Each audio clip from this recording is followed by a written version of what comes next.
Сәлеметсіңдер ме оқушылар?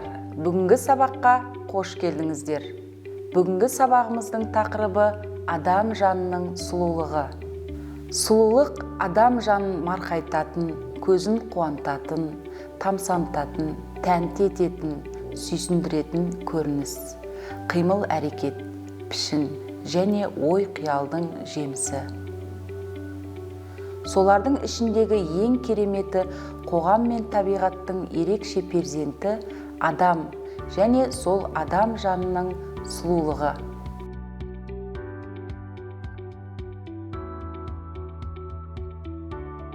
Сабағымыздың дәйек сөзі: сыртқы сымбат ішкі тереңдікке сай болуы керек.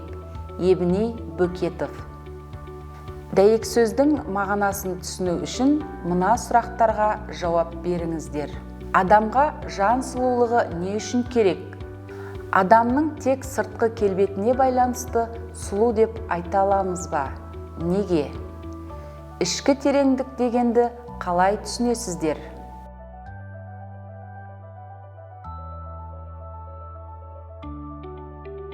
Ішкі сұлулық пен сыртқы сұлулық аңыз әңгімесін мұқият тыңдаңыздар. Баяғы өткен заманда бір патша базардан 2 құл сатып алыпты. Құлдарының бірі ұсқынсыз екен, ал екіншісі болса келбетті, жағымды адам екен. Патша келбетті құлын сыйға бөлеп моншаға жібереді. Ұсқынсыз екінші құлды қасына шақырып: «Сені ұнатып ақ едім. Ана моншаға кеткен досың сен туралы көп жаман нәрселер айтты. Сен де қаласаң, маған оның жаман тұстарын айтып бер» дейді. Құл болса, жолдасына шаң жуытпай, ол туралы еш жаман сөз айтпады. Патша қанша тырысса да, мақтаудан басқа ештеңе айттыра алмапты. Екінші құлы моншадан қайтып келгенде, патша оны да сынамақ болып қасына шақыртты. Біраз мақтау сөз айтқан соң: «Ана досың айтып берген жаман мінездерің болмаса, жап-жақсы жігітсің» депті. Сөйтсе әлгі ашуланып, жолдасы туралы қайдағы жоқты айтып, жамандай бастайды. Патша біраз тыңдаған соң: «Доғар сөзді, кімнің кім екенін енді білдім. Сен жамандаған жолдасың ұсқынсыз болса, сенің ішкі жан дүниең ұсқынсыз екен.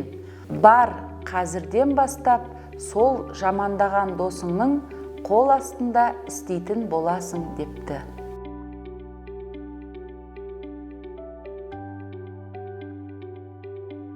Ал енді мәтін желісі бойынша мына сұрақтарға жауап беріп көріңіздер. Сыртқы сұлулық дегенді қалай түсінесіздер? Ішкі сұлулық дегенді қалай түсінесіздер? Жаны сұлу адамның бойында қандай қасиеттер бар деп ойлайсыздар? Ішкі және сыртқы сұлулық неліктен үйлесімді болуы керек? Өзіңіз ішкі сұлулығыңызды қалайша жақсартып жүрсіз? Айтып беріңіз.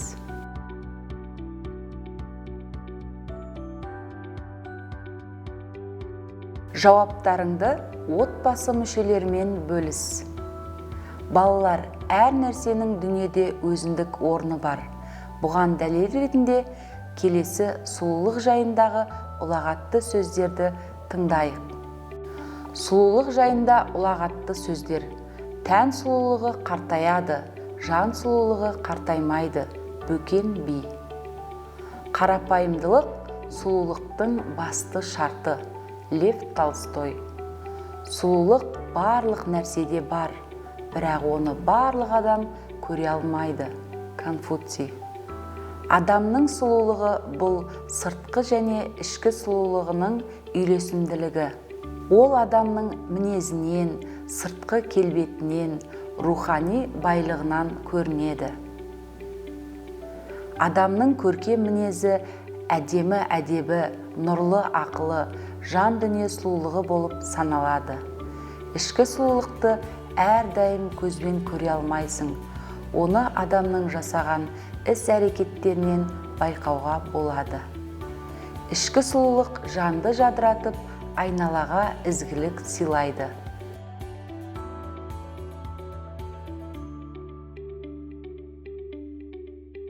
Жақсылық жасау айдары бойынша төменде берілген мақал-мәтелдерді оқи отырып, мағынасын айтыңыздар. Бірінші тапсырма: балаларға өнер білім берілсін, сұлу мінез әр өнермен өрілсін. Сұқтанба қапыда, сұлу деп құрбетке, адамдық ақылда, сұлулық жүректе. Екінші тапсырма: мен үшін жаны сұлу адам тақырыбында эссе жазыңыздар.